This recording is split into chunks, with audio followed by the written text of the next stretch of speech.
अस्सलाम वालेकुम, कैसे हैं आप सब। मैं हूं Saira Gulzar. Welcome back to my channel. आज हम ज़बरदस्ती साबूदाना ड्रिंक बनाएंगे। ये बहुत ही सिंपल और हेल्दी रेसिपी है। आप इसको एक दफ़ा ट्राई ज़रूर कीजिएगा, इंशाल्लाह आपको बहुत पसंद आएगी। चैनल पर नए हैं सब्सक्राइब कर दें, वीडियो अच्छी लगे इसे लाइक कीजिएगा। तो अब रेसिपी बनाना स्टार्ट करते हैं। यहाँ पे एक पैन में मैंने पानी को बॉयल होने के लिए रख दिया था। तकरीबन ये 3 से 4 कप पानी है। इसमें हाफ कप हम साबूदाना डालेंगे।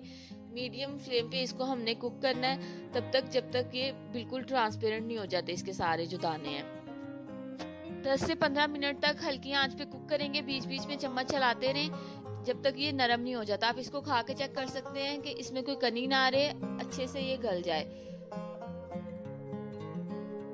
साबूदाना अच्छे से पक गया, चूल्हे को बंद करेंगे और इसको छान लेंगे। एक छलनी लें, इसमें सारा डाल के तो ऊपर से हम डालेंगे ठंडा पानी, ताकि इसमें से जितनी भी स्टार्च वगैरह वो रिमूव हो जाए और ये साफ सुथरा ठंडा हमें साबूदाना चाहिए अपने ड्रिंक के लिए। इसको अब हम ठंडा होने के लिए एक साइड पे रख देते हैं और नेक्स्ट स्टेप की तरफ चलते हैं। शरबत में हम जेली भी ऐड करेंगे। जो फ्लेवर या कलर आपको पसंद है वो ले सकते हैं। पैकेट की इंस्ट्रक्शंस के मुताबिक आप जेली को बना के सेट कर लें। बहुत इजी है।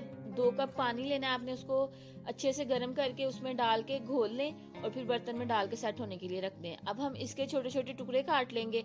जेली ऐड करने से बच्चे बड़े शौक से ये शरबत पियेंगे, क्योंकि जेली तो बच्चों की फेवरेट होती है। इसको हम टुकड़ों में काट लेंगे और अपने शरबत में ऐड करेंगे। यहाँ पे मैंने 1 लीटर दूध लिया, इसको जग में डालेंगे और दूसरी चीज़ों के साथ अच्छे से मिक्स कर लेंगे। आप अपनी क्वांटिटी के मुताबिक कम या ज़्यादा कर सकते हैं चीज़ों को, जिस हिसाब से आपने बनाना है। इसमें 4 से 5 चम्मच रेड सिरप के ऐड करेंगे। रूफसा या जामी शीरी जो आपको पसंद है अपने टेस्ट के मुताबिक डाल दें। 4 से 5 चम्मच कंडेंस मिल्क के ऐड करेंगे। अगर आपके पास कंडेंस मिल्क नहीं है तो आप इसमें नॉर्मल चीनी भी शामिल कर सकते हैं। सारी चीज़ों को अच्छे से मिक्स कर लेना आपने। अब हम दूसरी तरफ चलते हैं, जहाँ पे मैंने 1 चम्मच तुखमलंगे को पानी में भिगो के रख दिया था। ये डबल हो गया। जितनी ज्यादा देर ये पड़ा रहेगा उतना ज्यादा ये डबल हो जाएगा। आपने बहुत ज्यादा नहीं भिगोना, 1 चम्मच इनफ होगा।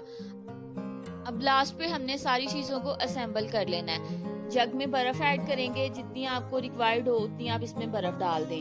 सारी चीजें इस ड्रिंक में बहुत ही हेल्दी और बेनिफिशियल हैं। आपको इसके बहुत से फायदे मिलेंगे। जैसे हम इसमें तुखमलंगा ऐड करेंगे, वो आपको गर्मियों में ठंडक का एहसास दिलाएगा। साबूदाने से आपको एनर्जी मिलेगी। रमजान में इसको बना के ट्राई जरूर करें।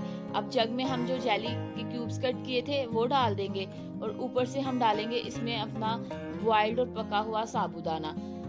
अभी आपको ये लग रहा है कि जुड़ा हुआ है, लेकिन जैसे ही इसमें दूध जाएगा तो ये सारे जो दाने हैं बिल्कुल अलग अलग हो जाएंगे और ये बड़े टेस्टी लगते हैं जब आप इसको पीते हैं। अब इसमें लास्ट पे हम डाल देंगे अपना जो तुखमलंगा भिगो के रखा हुआ था और ऊपर से आपने दूध शामिल कर देना है और सारी चीजों को अच्छे से स्टर करेंगे और जबरदस्त सा हमारा साबूदाने का शरबत जो है वो तैयार है। आप इसको घर में जरूर ट्राई करें और मुझे फीडबैक दीजिएगा कि आपको ये ड्रिंक कैसी लगी।